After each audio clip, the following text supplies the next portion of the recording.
Hola, mi nombre es Roger González Herrera y esta es la tarea del día de hoy. Recientemente conmemoramos el aniversario 114 de la Revolución Mexicana, la misma que los gobiernos priistas han mitificado y han convertido en un acontecimiento liberador del pueblo mexicano en los libros de texto. Esa misma línea discursiva la ha manejado también el actual régimen autoproclamado, la 4T. Todos estos gobiernos supuestamente revolucionarios son los que han convertido a personajes como Emiliano Zapata, Francisco I. Madero y Francisco Villa en auténticos héroes y los han llevado hasta los altares de la patria.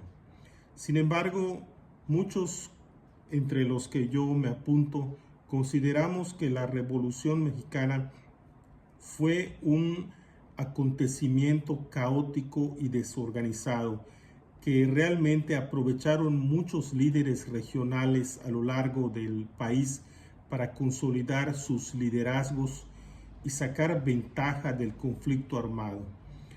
Otros lo usaron para saquear y destruir y para construir fortunas muy grandes en base al despojo y posteriormente para forjar un régimen político que no cumplió con la promesa de acabar con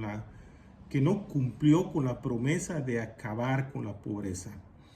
Para ilustrar esta idea, basta leer la obra de Mariano Azuela titulada Los de Abajo.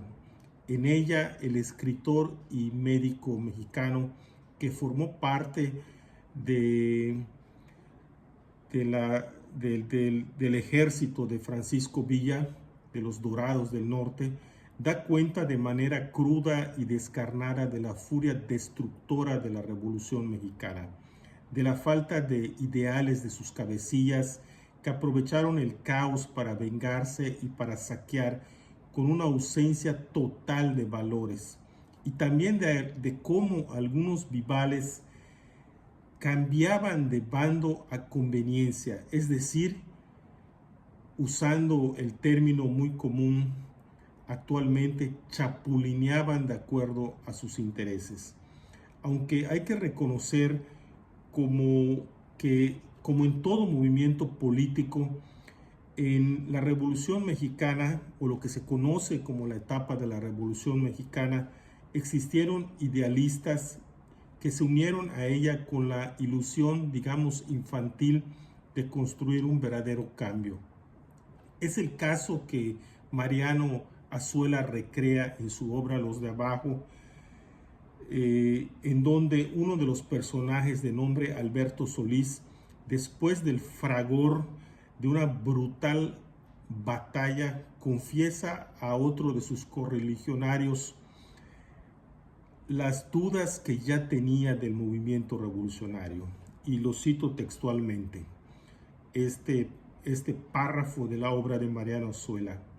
Qué chasco, amigo mío, si los que venimos a ofrecer todo nuestro entusiasmo, nuestra misma vida por derribar a un miserable asesino, resultásemos los obreros de un enorme pedestal donde pudieran levantarse 100 o 200,000 monstruos de la misma especie. Ahora bien, a la luz de la realidad actual, las cosas parecen repetirse de manera cíclica en nuestro país.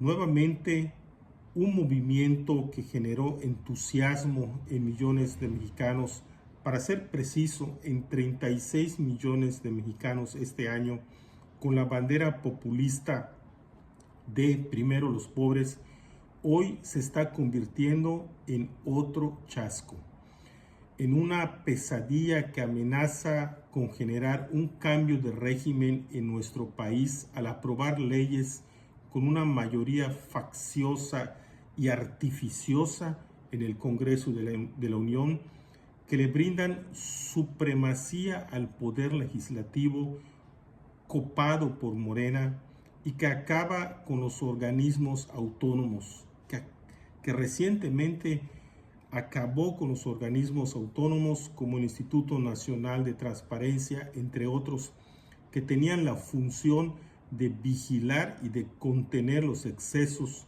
del poder ejecutivo, y esto es verdaderamente lamentable, porque México se acerca peligrosamente a un cambio de régimen. Lo que se había avanzado en democracia y en libertades se retrocede abruptamente y nos encaminamos a un régimen de características fascistas. Lamentablemente, carecemos hoy día en México de una oposición real, puesto que los líderes de esos partidos de oposición actualmente, básicamente PAN y PRI, están enfrascados en su lucha por conservar la franquicia de sus partidos en lugar de convocar a la sociedad a la resistencia civil.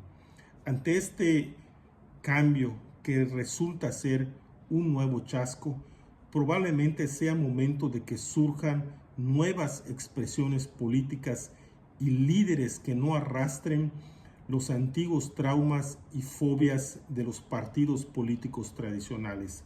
Un movimiento verdaderamente ciudadano que simbre las actuales estructuras del poder en México y que frene el deterioro de la democracia.